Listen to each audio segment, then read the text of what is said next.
Okay, everyone. Yes, we're ready to start now. We got the everything worked out. This is my presentation called Exploiting SCADA Systems. And just brief background. Well, my name is Jeremy Brown, and I'm a vulnerability research engineer at Tenable. And I like to play with SCADA software, so the presentation is focused on vulnerabilities in SCADA software. So let's get started. So a lot of SCADA software runs on AIX, OS2, Linux, but most of the modern software runs on Windows. So the framework that I'll be demoing later will show exploiting the SCADA software on Windows. So SCADA software used on workstations, you can use it on remote. There are even mobile apps to control remote aspects of SCADA, and that's what the iPhone app shows. So attack vectors via software vulnerabilities. With SCADA software, they're used the same. They're in the same programming language as a lot of the other applications, C, C++. So they share the same vulnerabilities as any other application.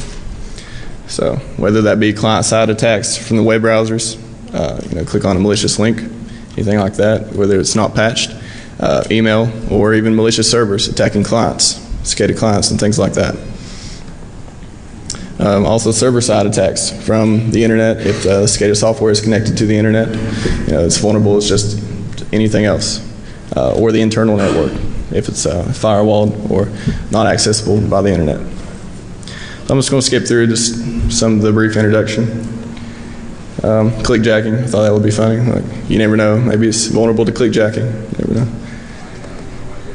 So what's wrong? What's the problem with SCADA software? Well, security has been implemented as an add-on instead of being built around the product from the ground up, especially for a lot of the older versions of software. In SCADA plants and things, the security is kind of a hindrance. So it wasn't really built. Everything back then was kind of built just to be easy for the operators. So security wasn't really a priority until people figured out people were hacking into SCADA systems. And then systems typically are installed for long term, and software upgrades may require new hardware. So when SCADA systems are installed, they are put there for maybe a decade, 5 years, a decade, 2 decades, something like that, for a long term. So when they put everything together, they're not looking to make upgrades for a long time. So if vulnerabilities come out, or patches, or new versions, they may require new hardware just to upgrade. And then just kind of thing that I noticed that may be typical for a lot of SCADA systems, when they go into an audit or something like that, a lot of administrators are saying, this isn't connected to the internet, or they can't access this from this network because it's separated, or on a different network, on a different subnet, something like that. But still, something somewhere is connected to something that may be connected to the internet. The whole process of communication means you can communicate with things anywhere. You got to be able to communicate it with, to control it. So unless it's strictly physical access, something's got to be connected to something, and a lot of times it's also connected to a system that's connected to the internet. So if this hacker gets control of a system that has access to the internet, he got access through the internet and got access to the internal network. So even though the system wasn't connected to the internet, it is now vulnerable to attack from the attacker. So. And then vendors can take their time with updates, and managers can take their time updating. Since they're going to be in place for a long term, a lot of the patches and a lot of the upgrades may not occur for a long time. So even if you find bugs in SCADA software it could be 5, 10 years old, or even the latest software, you still have a chance to attack something on the network, because chances are they haven't upgraded for so long that it's still going to be vulnerable. So. And through my research, I found that there are a ton of vulnerabilities in SCADA software. It's just, I don't know if they're not, I guess a lot of the old programming practices have to do with this too. And it's just, they're not, the code is not secure. Plainly saying, it's not. They should really do some in-house testing, because you could simply, I mean, some of the vulnerabilities I've found, I've opened up a hex editor of the file format that happened to be used in the SCADA software, looked at an interesting place, and put a bunch of characters, a long string in there, closed it, saved it, closed it, ran it in the software, crashed. It's just, it's not stable in the security aspect. So just kind of, who may find the bugs? I mean, you never know who may be looking, but you never know who may come across them by accident or anything else like any other software. So it could be employees, and I just had a couple pictures here. That guy looks kind of curious what he's doing. Hackers, the ones up to no good, which according to how you look at it, black hat, white hat, gray hat, whatever. But it's kind of the typical evil-looking, cartoonish, evil hacker. I don't know. Kind of looks kind of cool to me, but I don't know. Security researchers, security professionals, according to how you interpret it. We know everyone here has at least 6 or 7 monitors in their workstation, so this guy's a clean representation of all of us here. And then, really, I found out you don't even have to have a lot of experience with dealing with security vulnerabilities. You can come over, you can find them by accident. A lot of people do, but anyone that cares to look could find vulnerabilities in SCADA software. It's insane. So, I guess I kind of moved a little quick here, but dealt this to kind of the middle of my presentation. I want to introduce exploitware.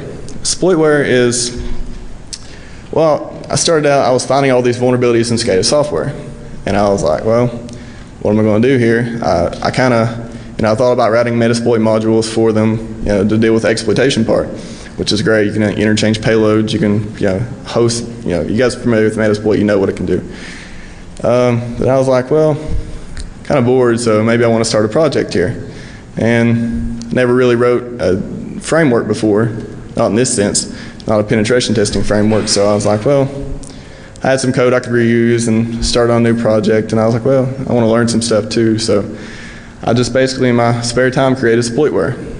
And exploitware is just a framework designed to specifically penetration test SCADA systems, more specifically the software side of SCADA systems.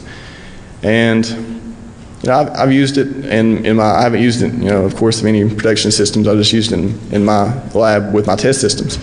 But I found you can get reliable exploitation just by, even reusing payloads and things like that. It was pretty easy to design the framework, and I just kind of put some things, I guess, similar to concept of Metasploited Canvas, but it's focused on SCADA software. And I wouldn't dare say it's anything close to Metasploit or Canvas, but that was my original idea when I wrote it, something that I could use to check SCADA systems for vulnerabilities. So it was pretty nice to do. It can check the systems for the potentially vulnerable software. I've written some local checks. It can test remotely, if there's any version strings that come up, or it can detect the headers in the requests. Exploitation is optional but readily available. Like I said, the point of the framework is not just exploitation. That's what kind of the Metasploit was. Metasploit can check with them too, but it's kind of just, if you go into a pen test and say, hey, we got some SCADA systems running here, we've got some software running as well on them, of course.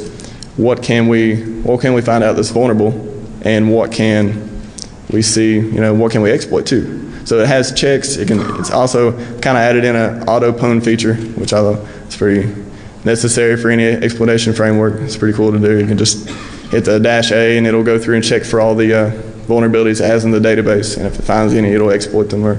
But the payload, it just has one payload right now, which I haven't really done much development on it recently, but it just adds like a user, like exploit, password, where, something like that. You can use anything.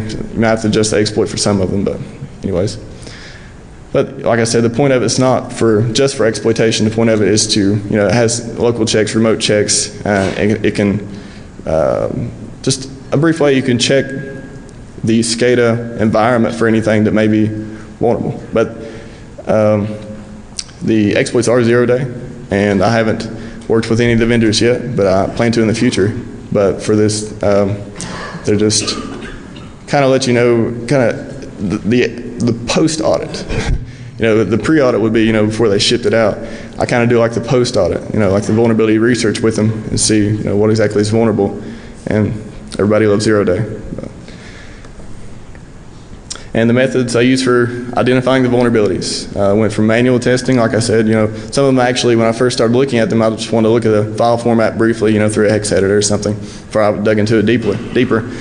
So I just opened a hex editor and I was like, well, I wonder what happened if I, curiosity gets the best of you. What if I happen to enter a long string here, or changed, this value to an FF, or, just simple auditing. And I found that after I saved it and ran it with the program, it would crash. I was like, wow. And then, you do crash analysis after that. And some of them are actually vulnerabilities. Some of them, like buffer overflows, like easy, direct EIP override, easy. Some of them were memory corruption. Some of them were kind of harder to exploit.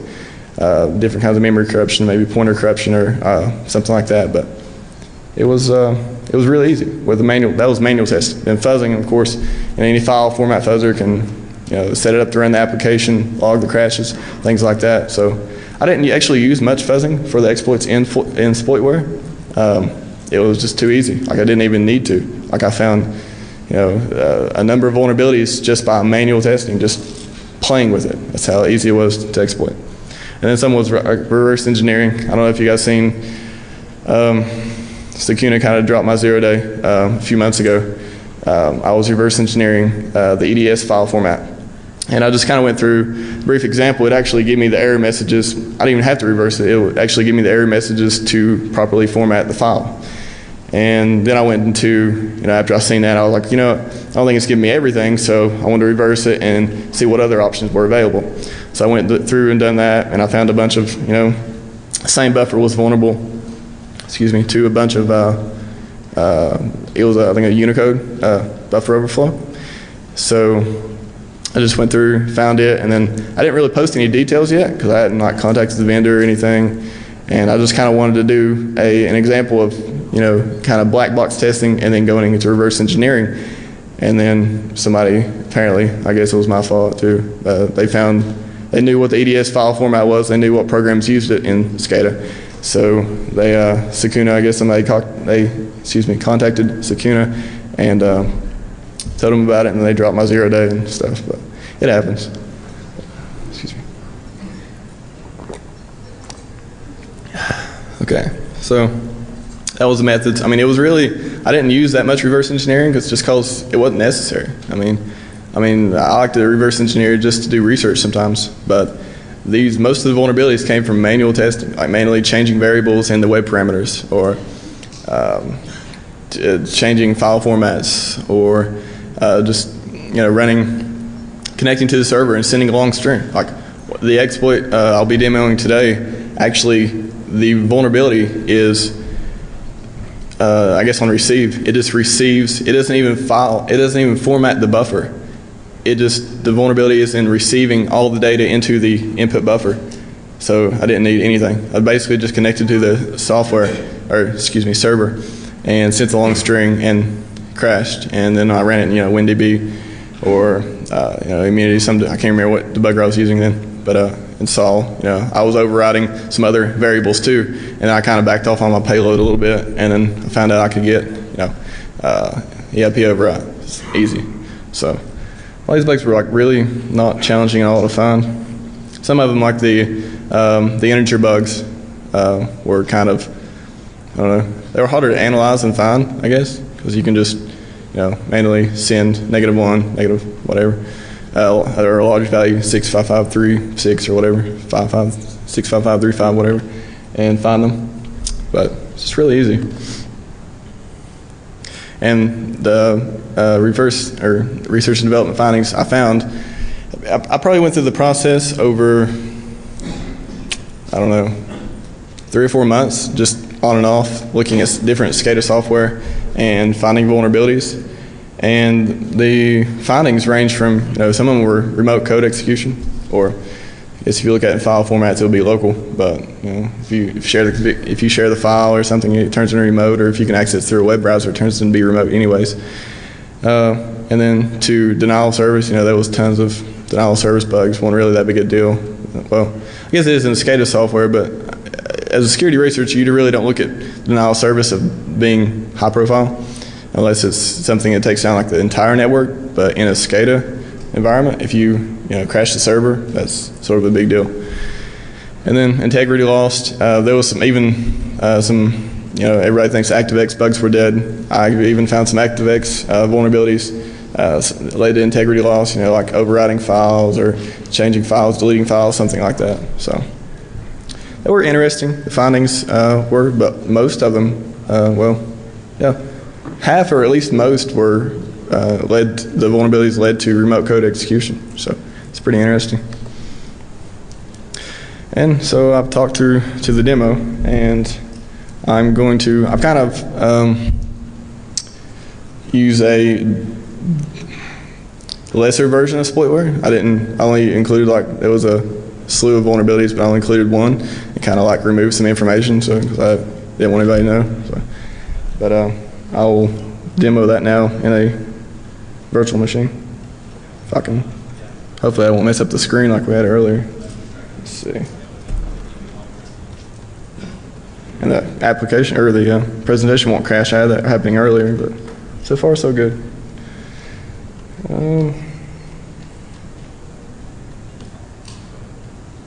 Okay, you guys can see that.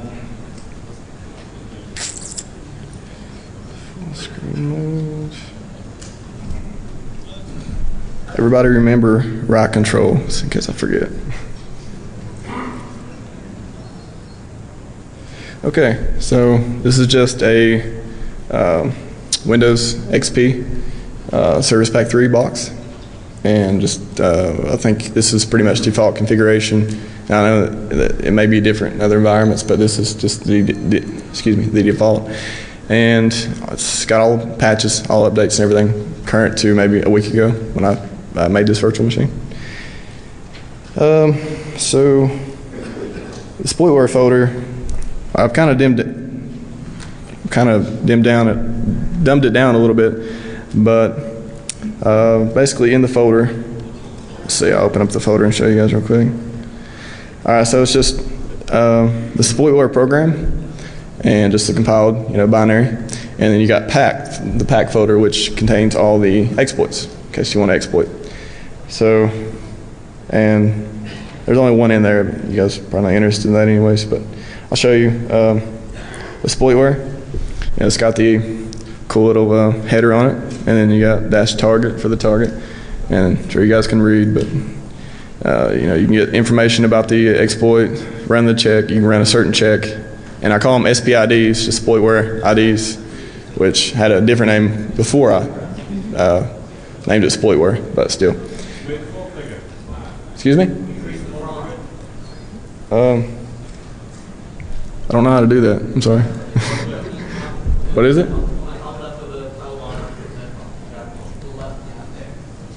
Okay, properties? I'm sorry, my Windows skills are not font? Yeah, makes sense.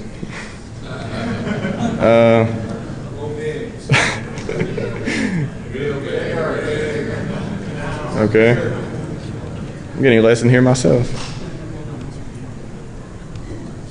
Is that going to be appropriate? So glad to have you guys here. You guys are awesome. Okay. You see that good? Thank you.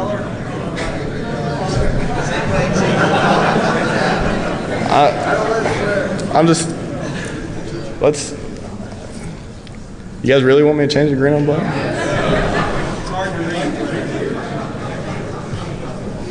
At least my presentation is going to go maybe the time slot, so that's cool. We can do this. Yellow. I click yellow, right?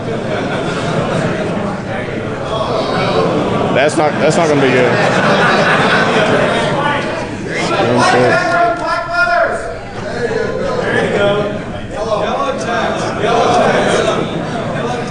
I'm going to go with green. Are you serious?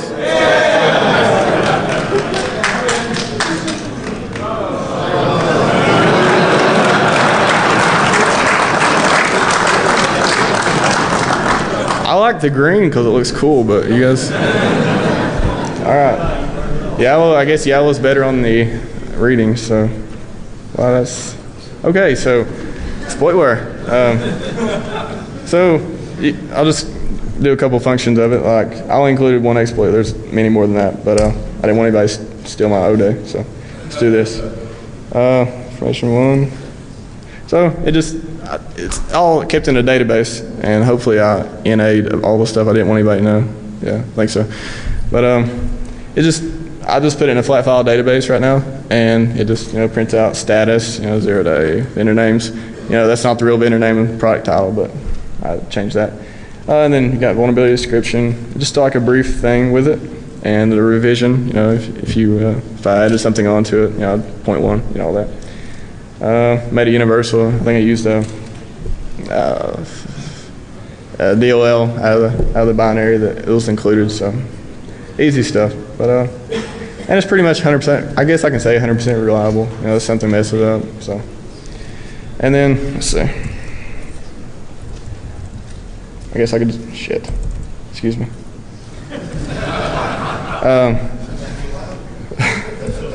I forgot how to use the up button, so. And then you can just run the check and exploit it. But I've already got the vulnerable daemon running, daemon, something. And so we're just going to show the auto pwn feature, which is awesome to me. Like I think every exploitation thing or penetration should have auto pwn, just for like people seem to love that. I don't know. It's odd. It's cool. But yeah, you don't really, okay, I'll do the check first because I said it's not really for exploitation, but I mean it is, but it's optional, so I'll do the check first. Shit, I cannot type. Check. So you can check for a specific one, but I'm just going to check for the first one. So it just goes through, it just runs a simple Windows, checks the registry for it or whatever. Says exploitware demo is installed, checking it. If it's a remote service, it can check the it's running on the local host, see if it's accepting connections. I haven't done anything really cool with that, like version checking that much either, but this one really doesn't. This is the one where I just sent like the long character string, and it, I owned it, so it doesn't really have that many information stuff anyways. So my server is listening, so that's the check you can go through. And then we can exploit it. We'll just use autopwn. Local host. You can do this on any host, but the local host, if you run it as local host, it'll do the local check too. It's got like a little, if whatever. But if you don't, it won't execute the local check, so it won't kind of, that's common sense, but anyways. And hopefully, autopwn will work here. So I'll briefly show you the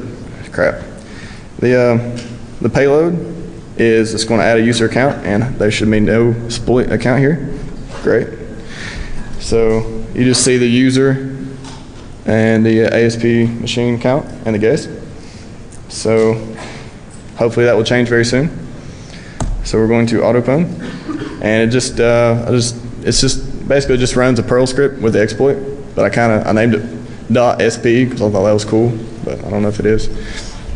And then payload sent, and where it's an egg hunter, it may take a few seconds for it to go, so we'll wait a couple seconds here. But it just sends the payload, and then you got a nice little screen that says, in the real thing it says the title, the vendor, and the product and everything. But in this, I changed everything. So, and it's been a couple seconds, so let's check. Hopefully, we should see.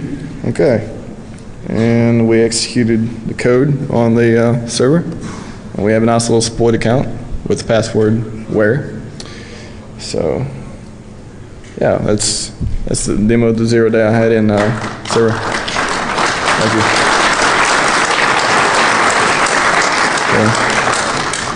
should have like done some like dramatic music. Maybe that would have helped. I don't know. Everybody's like, hey, should we clap or should we just? I don't know.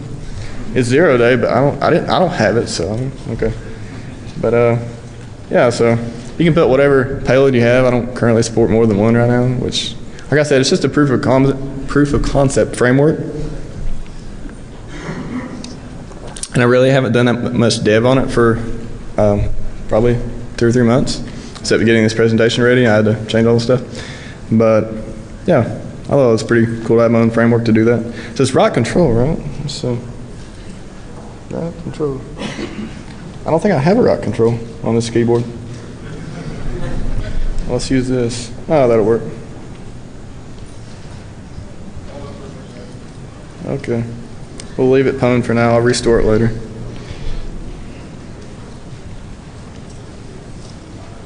Okay. Everybody leaves after the demo. That's cool.